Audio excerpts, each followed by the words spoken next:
ವೀಕ್ಷಕರ ಅಮರ ಸಂದೇಶ ನ್ಯೂಸ್ಗೆ ಸ್ವಾಗತ. ಕಳೆದ 25 ವರ್ಷಗಳಿಂದ ಬಿಜೆಪಿ ಪಕ್ಷದಲ್ಲಿ ಸಾಮಾನ್ಯ ಕಾರ್ಯಕರ್ತರಾಗಿ ಪಕ್ಷಕ್ಕೆ ದುಡಿದಿದ್ದು ಈ ಬಾರಿಯ ಲೋಕಸಭಾ ಚುನಾವಣೆಯಲ್ಲಿ ತುಮಕೂರು ಲೋಕಸಭಾ ಕ್ಷೇತ್ರದಿಂದ ಆಕಾಂಕ್ಷಿಯಾಗಿದ್ದೇನೆ. ತುಮಕೂರು ಜಿಲ್ಲೆಯ ಅಭಿವೃದ್ಧಿಗೆ ಶ್ರಮಿಸುತ್ತಿದ್ದೇನೆಂದು ಬಿಜೆಪಿ ಮುಖಂಡ ಎಸ್.ಪಿ. ಚಿದಾನಂದ್ ಹೇಳಿದ್ದಾರೆ. ಎಲ್ಲರಿಗೂ ನಮಸ್ಕಾರ. ತುಮಕೂರು ಲೋಕಸಭಾ ವ್ಯಾಪ್ತಿಯ ಎಲ್ಲ ಮತದಾರರಿಗೂ ಕೂಡ ನಮಸ್ಕರಿಸುತ್ತಾ ಈ ಒಂದು ಸಂದರ್ಶನ ಬಹಳ ಅವಶ್ಯಕ ಕೂಡ. ಕಾರಣ ಏನಂದ್ರೆ ಇವತ್ತು ಮಾಧ್ಯಮ ಆ ಮಟ್ಟಕ್ಕೆ ಬೆಳೆದಿದೆ. ನಾವು 10 ಜನಕ್ಕೆ ಹೇಳುವಂತ ವ್ಯವಸ್ಥೆಯನ್ನು 10,000 ಜನಕ್ಕೆ ರೀಚ್ ಮಾಡುವಂತ ಶಕ್ತಿ ಮಾಧ್ಯಮಕ್ಕಿದೆ. ಎಲ್ಲ ಮಾಧ್ಯಮ ಚಂದಾದಾರರಲ್ಲಿ ವಿನಂತಿ ಮಾಡ್ಕೊಳ್ತೀನಿ. ಕಳೆದ 25 ವರ್ಷದಿಂದ ಸಾಮಾನ್ಯ ಕಾರ್ಯಕರ್ತನಾಗಿ ಭಾರತೀಯ ಜನತಾ ಪಕ್ಷದಲ್ಲಿ ಗುರುತಿಸಿಕೊಂಡಿದ್ದು, ಈಗಾಗಲೇ 6 ವರ್ಷದಿಂದ ಲೋಕಸಭಾ ಕ್ಷೇತ್ರಕ್ಕೆ ಉಮೇದುವಾರರಾಗಿ ಹೋಗುವಂತ ಚಿಂತನೆಯಿಂದ ಸಾಕಷ್ಟು ಸಮಾಜ ಪರ ಚಿಂತನೆಗಳನ್ನ, ಸಮಾಜ ಪರ ಮತ್ತೆ ಸಾಮಾಜಿಕ ಕಳಕಳಿ ಇಟ್ಕೊಂಡು ಸಾಕಷ್ಟು ಕೆಲಸಗಳನ್ನ ಮಾಡ್ಕೊಂಡು ಬಂದಿದ್ದೇನೆ. ಜನರ ಮಧ್ಯೆ ಇದ್ದೀನಿ. ಭಾರತೀಯ ಜನತಾ ಪಕ್ಷ ಕೊಟ್ಟಂತ ಎಲ್ಲಾ ಟಾಸ್ಕ್ಗಳನ್ನ ಕೆಲಸನ ಮಾಡ್ಕೊಂಡು ಬರ್ತಾ ಇದ್ದೀನಿ. ಈ ಒಂದು ನಿಟ್ಟಿನಲ್ಲಿ ಜನರು ಕೂಡ ನಿಮ್ಮಂತ ಅಭ್ಯರ್ಥಿಗಳು, ಯುವಕರು ಮತ್ತೆ ಸ್ಥಳೀಯರು ನೀವು ಲೋಕಸಭೆಗೆ ಸ್ಪರ್ಧೆಯನ್ನ ಮಾಡಬೇಕು ಅನ್ನೋ ಒಂದು ಸಾಕಷ್ಟು ಕೂಗು ಹೇಳ್ತಾ ಇದೆ. ಕಾರಣ ಏನಂದ್ರೆ ಹಿಂದುಳಿದ ವರ್ಗದವರು ಇಂದ ಬಂದಿರತಕ್ಕಂಥವರು ಮತ್ತೆ ನೀವು ಸಾಕಷ್ಟು ಸಂಕಷ್ಟದಿಂದ ಜೀವನವನ್ನ ಒಬ್ಬ ಮಧ್ಯಮ ವರ್ಗದಲ್ಲಿ ಹುಟ್ಟಿ ಆ ಒಂದು ಕಷ್ಟ ಸುಖ ಎಲ್ಲವನ್ನೂ ನಿಮ್ಗೆ ತಿಳಿದಿದೆ. ನೀವು ಬರಬೇಕು ಅನ್ನೋ ಒಂದು ನಿಟ್ಟಿನಲ್ಲಿ ಮತ್ತೆ ವಿಷನರಿ ಇರ್ತಕ್ಕಂಥ ಕೆಲಸಗಳನ್ನ ಮಾಡಿದಿರಿ. ಮುಂದಿನ ಏನು ನಮ್ಗೆ ತುಮಕೂರಿನ ಯಾವ ರೀತಿ ಸರ್ವಾಂಗೀಣವಾಗಿ ಅಭಿವೃದ್ಧಿ ಮಾಡಬೇಕು ಅನ್ನೋ ಒಂದು ಸಂಕಲ್ಪ, ನಿಮ್ಮ ಯೋಜನೆಗೆ ನಾವು ಸ್ವಾಗತವನ್ನ ಕೊಡ್ತೀವಿ. ದಯಮಾಡಿ ನೀವು ಲೋಕಸಭಾ ಚುನಾವಣೆಯನ್ನ ಪ್ರತಿನಿಧಿಸಬೇಕು ಅಂತ ಸಾಕಷ್ಟು ಜನರ ಕೂಗಿದೆ. ನಾನು ಕೂಡ ನನ್ನ ಮನದಾಳದಿಂದ ನಾವು ಕೂಡ ಆಸಕ್ತನಾಗಿದ್ದೇನೆ.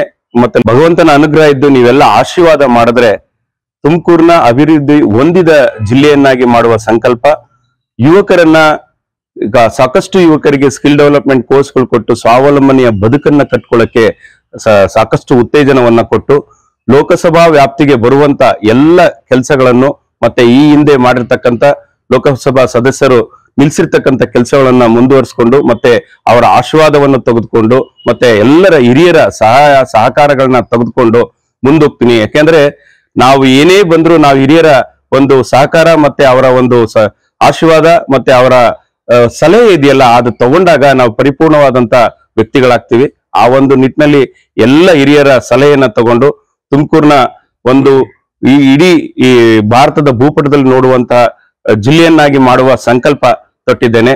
ಮತ್ತೆ ಯಾವ ರೀತಿ ಇದು ಇಂಡಸ್ಟ್ರಿಯಲ್ ಸಿಟಿ ಆಗ್ಬೇಕು, ನಮ್ಮ ತುಮಕೂರು ಕೈಗಾರಿಕಾ ಜಿಲ್ಲೆ ಆಗುವ ಒಂದು ಸಂಪೂರ್ಣವಾದಂತಹ ಭರವಸೆ ಇದೆ. ಯಾಕೆಂದ್ರೆ ಸಾಕಷ್ಟು ಯೋಜನೆಗಳು ಈಗಾಗಲೇ ಬಂದಿದ್ದಾವೆ. ಅದನ್ನ ಅನುಷ್ಠಾನಕ್ಕೆ ತರುವಂತಹ ಕೆಲಸ ನಮ್ಮ ಬಾಕಿ ಇರುತ್ತೆ. ಅಂತಹ ಒಂದು ಸಂಪೂರ್ಣವಾದಂತಹ ಕೆಲಸವನ್ನ ಮಾಡ್ತೇನೆ.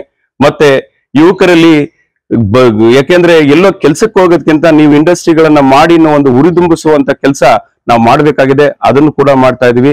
ಮತ್ತೆ ರೈಲ್ವೆ ಯೋಜನೆ ಇರ್ಬೋದು, ಅಂತಾರಾಷ್ಟ್ರೀಯ ವಿಮಾನ ಬರುವಂತ ವ್ಯವಸ್ಥೆ ಇದೆ. ಸಾಕಷ್ಟು ಯೋಜನೆಗಳು ಈಗಾಗಲೇ ತುಮಕೂರಿಗೆ ಸಾಕಷ್ಟು ಬರ್ತಾ ಇದಾವೆ. ಮತ್ತೆ ಇದು ಗ್ರೋಯಿಂಗ್ ಜಿಲ್ಲೆ, ಯಾಕೆಂದ್ರೆ ಅಭಿವೃದ್ಧಿ ಹೊಂದುತ್ತಿರುವ ಜಿಲ್ಲೆ ಆಗಿರೋದ್ರಿಂದ ಇದನ್ನ ಅಭಿವೃದ್ಧಿ ಪಡಿಸುವ ಜವಾಬ್ದಾರಿ ಪ್ರತಿಯೊಬ್ಬರಿಗೂ ಇದೆ. ಅದರಲ್ಲೂ ಕೂಡ ಲೋಕಸಭಾ ಚುನಾವಣೆಯಲ್ಲಿ ನಿಂತವರಿಗೆ ಮತ್ತೆ MP ಆಗಿರೋರಿಗೆ ಬಹಳಷ್ಟು ಜವಾಬ್ದಾರಿ ಇದೆ. ಆ ಜವಾಬ್ದಾರಿಯುತವಾದಂತ ಕೆಲಸವನ್ನ ಮಾಡಿದಾಗ ನಾವು ಇದನ್ನ ಅಭಿವೃದ್ಧಿ ಹೊಂದಿದ ಜಿಲ್ಲೆಯನ್ನಾಗಿ ಪರಿವರ್ತನೆ ಮಾಡಕ್ಕೆ ನಮ್ಮ ಸಂಕಲ್ಪ ಮತ್ತೆ ನಮ್ಮ ಒಂದು ಕಾರ್ಯಕ್ಷಮತೆ ಈಗ ಬಹಳ ಅನಿವಾರ್ಯವಿರುತ್ತೆ. ಅದನ್ನ ನಿಮ್ಮೆಲ್ಲರ ಮಾಧ್ಯಮದ ಮೂಲಕ ಮಾಡ್ತೀನಿ. ಭಗವಂತನ ಅನುಗ್ರಹ ಏನಾದ್ರೂ ಲೋಕಸಭೆಗೆ ನಮ್ಮಲ್ಲಿ ಸೀಟ್ ಆಕಾಂಕ್ಷೆ ಆಗಿದ್ದೇನೆ. ನನಗೆ ಸೀಟ್ ಸಿಗೋದು ಕೂಡ ಬಹಳ ಖಚಿತವಾಗಿದೆ. ಈ ಒಂದು ನಿಟ್ಟಿನಲ್ಲಿ ನಿಮ್ಗಳೆಲ್ಲರ ಒಂದು ಓಲೈಕೆ ಮತ್ತೆ ಆರೈಕೆ ಮತ್ತೆ ನಿಮ್ಮ ಅಮೂಲ್ಯವಾದ ಮತಗಳನ್ನ ನಮಗೆ ಕೊಟ್ಟು ಮತ್ತೆ ಭಾರತೀಯ ಜನತಾ ಪಕ್ಷವನ್ನು ಗೆಲ್ಲಿಸಿ ಮೋದಿಜಿಯವರನ್ನ ಮತ್ತೊಮ್ಮೆ ಪ್ರಧಾನಿ ಮಾಡುವಂತ ಸಂಕಲ್ಪ ನಮ್ಮದೆಲ್ಲರದು ಆಗಿದೆ. ಲೋಕಸಭೆಯಲ್ಲಿ ಭಾರತೀಯ ಜನತಾ ಪಕ್ಷ ಆಡಳಿತಾರೂಢ ಪಕ್ಷವಾಗಿ ನಮ್ಮ 3ನೇ ಬಾರಿಗೆ ನಮ್ಮ ನೆಚ್ಚಿನ ಪ್ರಧಾನಮಂತ್ರಿಗಳಾಗಿರ್ತಕ್ಕಂಥ ನರೇಂದ್ರ ಮೋದಿಜಿಯವರನ್ನ ಪ್ರಧಾನಮಂತ್ರಿಗಳನ್ನ ಮಾಡುವ ಕನಸನ್ನ ನೆನಸು ಮಾಡಿ ಅಂತ ಕೇಳ್ಕೊಳ್ತೇನೆ. ಸಬ್ಕಾ ಸಾಥ್ ಸಬ್ಕಾ ವಿಕಾಸ್, ಎಲ್ಲರ ಜೊತೆಗೂಡಿದಾಗ ಎಲ್ಲರೂ ಅಭಿವೃದ್ಧಿ ಹೊಂದ್ತಾರೆ ಅನ್ನೋ ಒಂದು ಮಂತ್ರಘೋಷದೊಂದಿಗೆ ನಾವು ಕೂಡ ಎಲ್ಲರನ್ನು ಒಂದು ಮಾಡಿ ಅಭಿವೃದ್ಧಿ ಪಥದ ಕಡೆಗೆ ಹೋಗೋಣ ಅಂತ ನಾನು ಈ ಮೂಲಕ ನಿಮ್ಮಲ್ಲಿ ನಿವೇದನೆ ಮಾಡ್ಕೊಳ್ತೇನೆ. ಧನ್ಯವಾದಗಳು.